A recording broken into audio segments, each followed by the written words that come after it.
Price Lord. கிறிஸ்துவுக்குள் மிகவும் பிரியமானவர்களே, கர்த்தராகிய இயேசு கிறிஸ்துவின் நாமத்தினாலே இந்த புத்தம் புதிய காலை வேளையிலே உங்களை சந்திப்பதில் எனக்கு மிகுந்த மகிழ்ச்சி.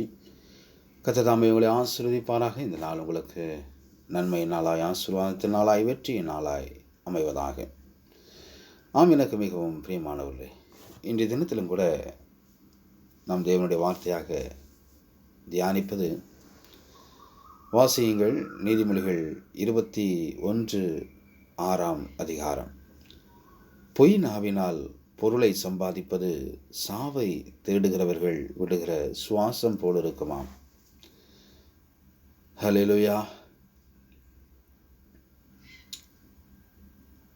நம்முடைய தேவனுக்கு ஒரு பெயர் உண்டு.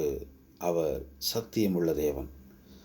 அவருடைய முழு ராஜ்யமும் எதன் அடிப்படையில் நிலைநிற்கிறது என்றால், அவர் ராஜ்யம் உண்மையின் அடிப்படையில், அந்த பேஸில் தான் தேவனுடைய ராஜ்யமே நிற்கிறது. ஒரு பெரிய ஊழியக்காரர் அவருடைய ஊழியத்தின் வளர்ச்சிக்கு காரணம் என்னவென்று கேட்ட பொழுது அவர் சொல்கிறார், தேவன் உண்மை உள்ளவர் என்கிற வார்த்தையின் அடிப்படையில் இந்த ஊழியம் கட்டப்பட்டது என்று சொல்கிறார். இன்றைக்கு பாருங்கள், மனிதர்கள் எங்கே பார்த்தாலும் அநேக விதமான பொய்களை சொல்கிறார்கள். பொய்களில் அநேக விதமான பொய்கள் இருக்கிறது.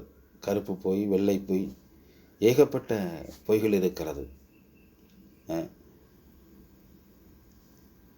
கட்டிய மனைவியே தன் சகோதரி என்று ஆபிரகாம் சொன்னான். தேசாந்திரியாய் அலைந்த ஆபிரகாம் அபிமெலேக்கு என்னும் அந்நிய அரசன் ஆளும் நாட்டுக்கு அவன் கடந்து வருகிறான். அங்கே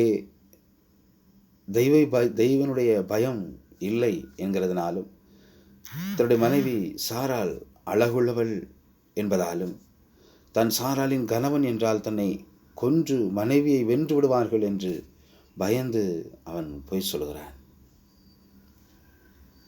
எனக்கு பிரியமானவர்களே, பிரச்சனை அங்குதான் ஆரம்பிக்கிறது. அவளை தன் சகோதரி என்று சொன்னதினாலே, மிக அழுத்தமாய் நாம் வாசிக்கக்கூடிய முக்கியமான வார்த்தை, அவன் சொன்னதினாலே. கேதாரின் ராஜா ஆள் அனுப்பி சாராளை அழைத்து கொண்டான். பாருங்கள், ஆபிரகாம் ஒரு பொய்யை சொன்னவுடன் பிரச்சனை முடிந்துவிடும் என்று பார்த்தான். ஆனால் உண்மை என்னவென்றால், அவன் சொன்ன அங்கு நடந்த பிரச்சனை என்னவென்றால், அவன் சொன்ன பொய்யின் நிமித்தமாக அங்கேதான் பிரச்சனைகள் துவங்குகிறது. பிரியமானவர்களே, பொய் என்னும் அஸ்திவாரம் மேல் கட்டப்படும் எந்த ஆசீர்வாதமும் அது பொய்யானதுதான். அது ஒரு நாளும் நிலைத்து நிற்காது. அது மாயையானதுதான். அது ஐஸ்வர்யமாயிருந்தாலும் சரி, அது அதிக நாட்கள் நிலைப்பதில்லை.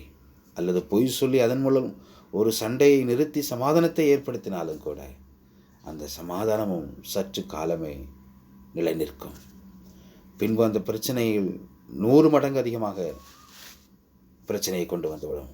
வேதம் இப்படி சொல்லுகிறது, பொய் நாவினால் பொருளை சம்பாதிப்பது சாவை தேடுகிறவர்கள் விடுகிற சுவாசத்தை போல இருக்கும். அது எப்பொழுதும் நிற்கும் என்றே தெரியாது. உண்மையுள்ள மனுஷன் பரிபூர்ண ஆசீர்வாதத்தை பெறுவான் என்று எழுதியிருக்கிறது.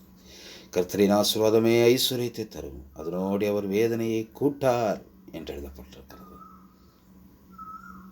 உண்மையுள்ளவர்களாயிருப்போம். எல்லாவற்றிலும் உண்மையுள்ளவர்களாயிருப்போம். இந்த உலகத்தில் தைரியமான நீதிமான் சிங்கத்தை போல தைரியமாயிருப்பான் என்று எழுதியிருக்கிறது போல, இந்த உலகத்தில் தைரியமான ஒரு வாழ்க்கை வாழ்வோம். ஜெயமான ஒரு வாழ்க்கை வாழ்வோம். மகிழ்ச்சியான ஒரு வாழ்க்கை வாழ்வோம். தேவனுக்கு பிடித்தமான ஒரு வாழ்க்கை வாழ்வோம். தேவன் உண்மையுள்ளவர். அவரை விசுவாசிக்கிறவர்களும் எல்லாவற்றிலும் உண்மையுள்ளவர்களாய் இருக்க வேண்டும். பொய் பிரச்சனையின் முடிவல்ல. God bless you. கர்த்தர் உங்களை ஆசீர்வதிப்பாராக.